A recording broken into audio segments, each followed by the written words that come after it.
What's up, ladies and gentlemen? It's your boy, Rush Mike.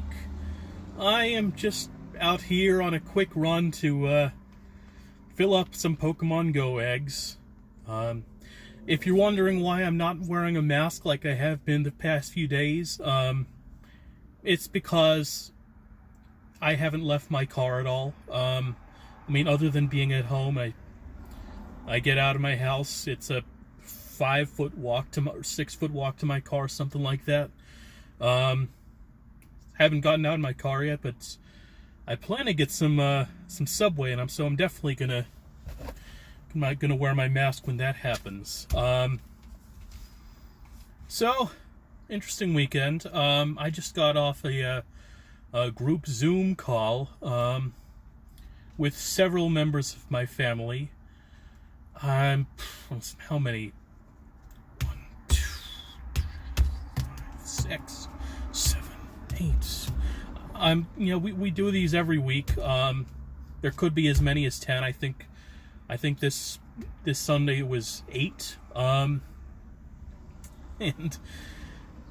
we're all still getting used to using the Zoom technology. It's pretty neat, but it's got some flaws.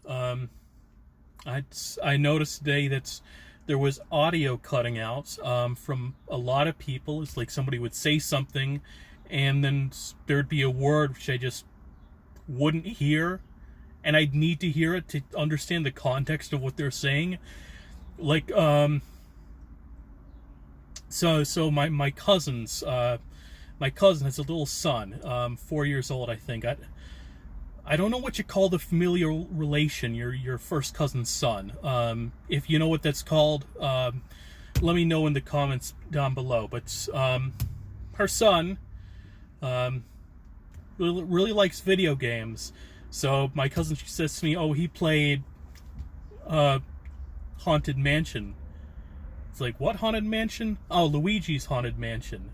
I knew that because I'm just familiar with Luigi's Haunted Mansion, but other people might not know what that is. They'll be like, Haunted Mansion? What Haunted Mansion? So, yeah, a lot of audio cutouts. If you use Zoom frequently for work or for personal reasons, and you know how to address that, let me know in the comments down below.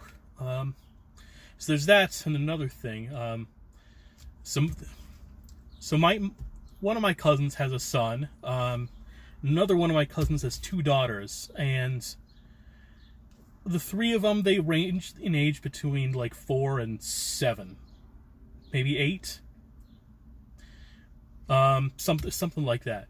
So inevitably, you hear a lot of babbling and high-pitched, loud voices. Really, really annoying.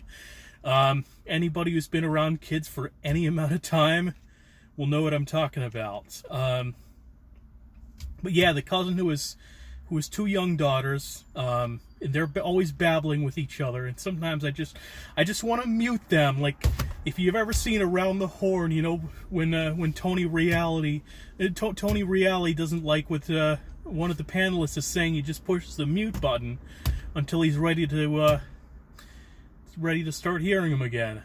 So you can do that with whichever one of the computers or devices is in the chat. You can just click mute, and you can feel like Tony Reali for a little while. So that was mostly my day. Past few days, I don't know if I've mentioned it before, but no, I think I have mentioned it before, that I have gout, or at least I think I have gout. The signs are definitely there. It doesn't affect me the way it typically affects people who have gout, so I'm not 100% sure, but my doctor seems to think that's what it is. And it's a type of inflammatory arthritis, so it's in the sort of the same category as rheumatoid, lupus, whatever other kinds there are. I know there's about a dozen. But gout is caused by a buildup of uric acid in the blood, which I attributed to having been drinking a whole lot. in my late teens, early 20s.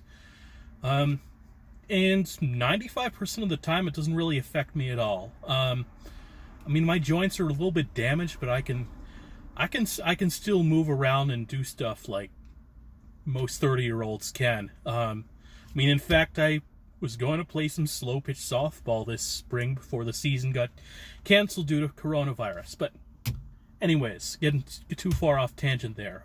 So my gout finally affected me.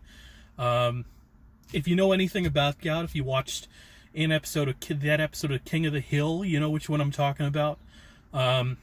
It usually affects the big toe or somewhere in the foot. And that's how it is for me, but this time it affected my elbow. I don't know if y'all can see here, it's a bit red and swollen, and when I touch it, it feels really warm. And I would argue that when it attacks your elbow, it's worse than when it attacks your foot. Because, I mean, it sucks when it attacks your foot because then you can't walk. But with this, like, I mean, I'm right-handed. I mean, there's so much stuff I do with my right hand, and like, look at this. I cannot bend my elbow any further than this. It's hard for me to eat. I can't quite get my hand to my mouth. So I've learned to do quite a few things left-handed. Come to think of it, it's coming back to me. I think I did bring this up, maybe last video or the one before. Yeah, it's not like excruciatingly painful like it was a couple days ago, but it still gives me trouble sleeping at night.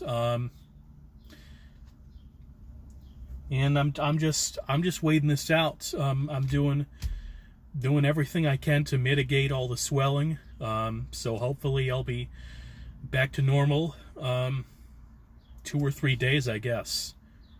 But I mean, I'm out here, I'm doing stuff, I'm driving. So I have some motor skills. It's not a total loss. So, y'all may have noticed, I got my Miami Marlins hat in.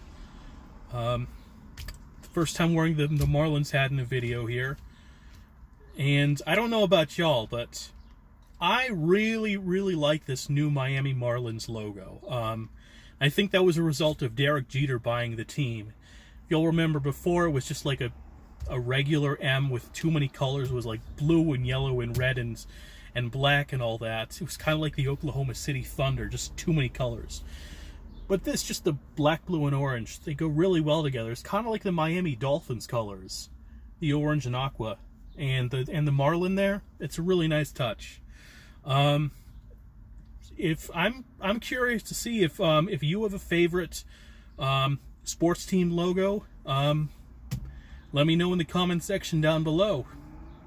I'm very curious because there are a lot of sports logos I see like, oh, I like this. This is pretty good, and a bunch of people hate it. Yeah. Speaking of Miami, some of y'all may have heard in the news that Florida basically decided to open back up and let people roam the beaches and whatnot. And my worst fear is that Miami's going to be the new New York. Like, coronavirus is going to spread around South Florida fast. And if that happens, I was talking about going to Florida when all this is over. I may just be like, no, Florida's not safe. Arizona it is, because it was between Arizona and Florida. And I was really leaning toward Arizona anyways.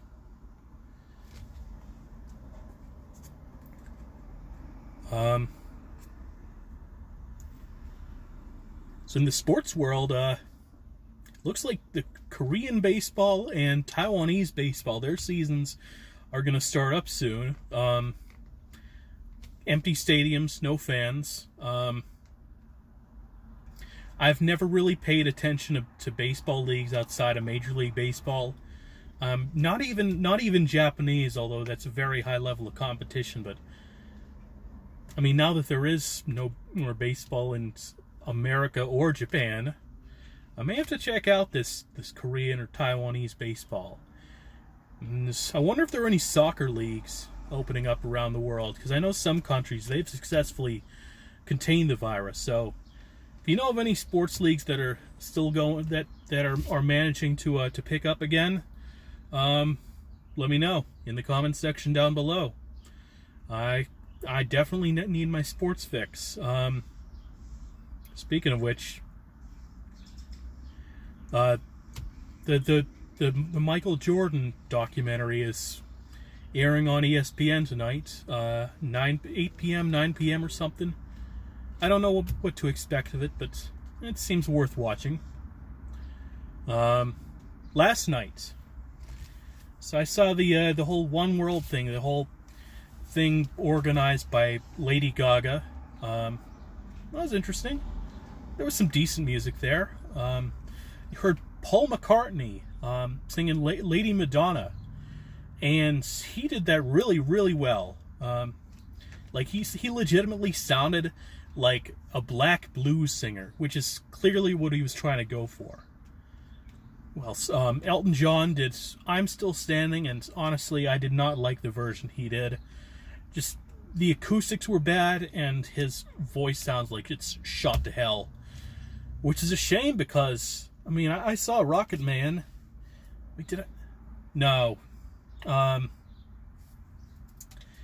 I didn't see the whole movie. I just saw clips of, it was Bohemian Rhapsody I saw, same director. No, Rocket Man, I've heard some of the music from the movie, like the new one they made for the movie, Scott and Oscar. And that sounded really good, so for me to hear his voice shot to hell on this video he did last night, it's pretty disappointing. Who else is... John Legend and Sam Smith did a really good version of Stand By Me. John Legend is a fantastic musician, so that didn't surprise me. But Sam Smith, I never really liked the guy because he basically ripped off Tom Petty. But there's no denying he's got a really good voice. Oh, and I'd say the biggest surprise be Jennifer Lopez. She sang People from Funny Girl, a Barbra Streisand song. That's a very hard song to sing, and I think she sang it better than Barbra Streisand. Like, it was... I mean, I saw Jennifer Lopez and Shakira in the Super Bowl, and Shakira clearly did so much better than Jennifer Lopez. I mean, J-Lo was okay, but just... Shakira was just miles ahead of her. And to see Jennifer Lopez holding her own like she did last night, really, really great. Eddie Vedder did a song. I forget which song he did, was from, I think it was from their 10 album. Not great. It was okay, not great. Now I'm past the 13-minute mark, so I think I'm gonna wrap this up. Get a few of those. Do they still have those little mini sandwiches from at Subway? Like the little slider things that they toast. Those are really good. I think I'm gonna get a few of those. So I'm gonna wrap this up. If you like my channel, like, subscribe, comments, whatever all the YouTubers say, do that. Right, have a good rest of your weekend, y'all.